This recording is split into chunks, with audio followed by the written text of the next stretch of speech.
তৃতীয় শ্রেণী জ্যামিতি। আমরা আজকে শিখব কোণ ভেদে ত্রিভুজ কত প্রকার।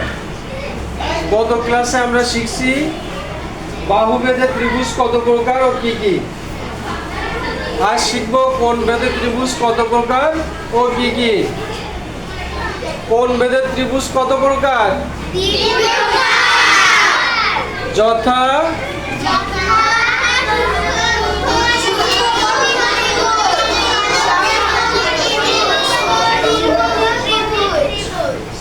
আবার বলি, 1 নাম্বার কি হবে? তার 2 নাম্বার, 3 নাম্বার সূক্ষ্মকোণী ত্রিভুজ কাকে বলে?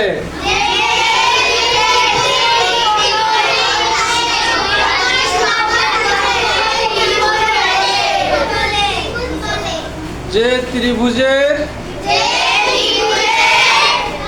3টি কোণই সূক্ষ্মকোণ তাকে সূক্ষ্মকোণী ত্রিভুজ বলে। সূক্ষ্মকোণ আমরা চিনি, সূক্ষ্মকোণ আমরা বুঝতে পারি। যে কোণ হচ্ছে সমকোণের থেকে ছোট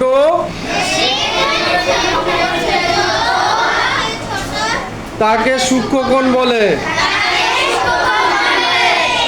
যে কোণ সমকোণের থেকে ছোট তাকে সূক্ষ্মকোণ বলে। তা এই ত্রিভুজের কয়টা কোণ আছে? এই ত্রিভুজের 3টা কোণ আছে। 3টা কোণই কি 90 ডিগ্রি থেকে ছোট, সূক্ষ্মকোণ। এই কারণে এই ত্রিভুজটিকে বলা হয় সূক্ষ্মকোণী ত্রিভুজ।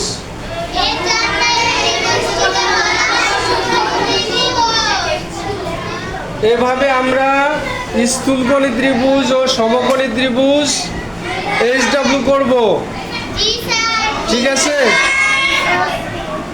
এই চিত্রটা যেভাবে এখানে করানো হয়েছে, আগে সংজ্ঞা দিবা, তারপরে চিত্রটা আঁকবা, তারপরে নিচে লিখবা চিত্রে। এই যে ABC ত্রিভুজ, এটা ত্রিভুজ চিহ্ন। ABC ত্রিভুজ একটি সূক্ষ্মকোণী ত্রিভুজ। আমরা বাকি দুটোর সংজ্ঞা শুনে নিই। হ্যাঁ, সমকোণী ত্রিভুজ কাকে বলে? আমার সাথে পড়ো সবাই। যে ত্রিভুজের একটি কোণ সমকোণ তাকে সমকোণী ত্রিভুজ বলে। যে ত্রিভুজের একটি কোণ সমকোণ তাকে সমকোণী ত্রিভুজ বলে। সমকোণী ত্রিভুজ কাকে বলে?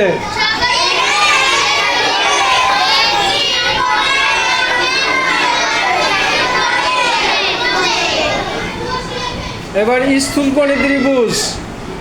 যে ত্রিভুজের একটি কোণ স্থূলকোণ তাকে স্থূলকোণী ত্রিভুজ বলে। যে ত্রিভুজের একটি কোণ স্থূলকোণ তাকে স্থূলকোণী ত্রিভুজ বলে। এভাবে আমরা 3টাই HW করে নিয়ে আসবো। ওকে, কোনো সমস্যা আছে?